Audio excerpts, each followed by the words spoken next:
Police investigated Sarah's disappearance thoroughly, but the case went cold within weeks.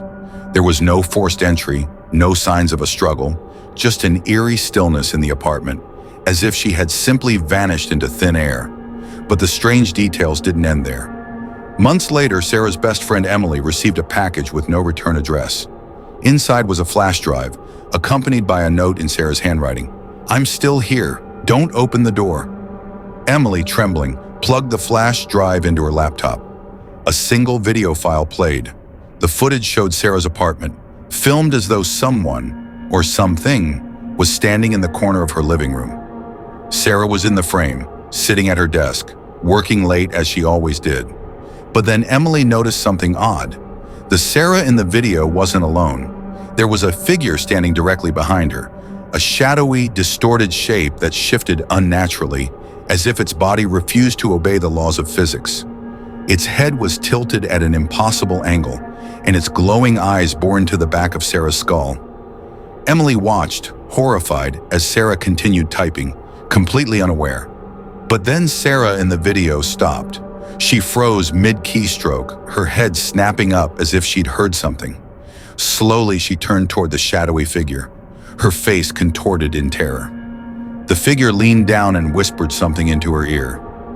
Emily strained to make out the sound, but it was distorted, a guttural mix of static and words. And then Sarah smiled. Not a normal smile. This one stretched far too wide, splitting her face unnaturally. Her eyes rolled back, and she stood up, moving toward the camera. The shadowy figure dissolved into her, merging with her body.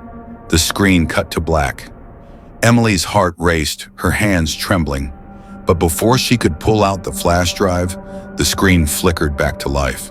This time, it was live footage of her own apartment. The camera was positioned in the corner of her living room.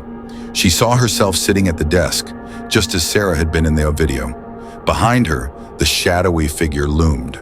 Emily spun around, but there was nothing there. She grabbed her phone, dialing the police, but the call wouldn't connect.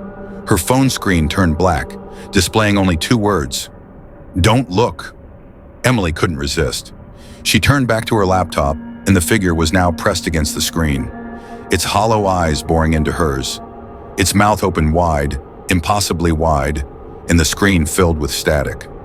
The next day, Emily was gone. Weeks later, her neighbor received a mysterious package with no return address. Inside was a flash drive, labeled, "I'm still here. Don't open the door." The cycle had begun again.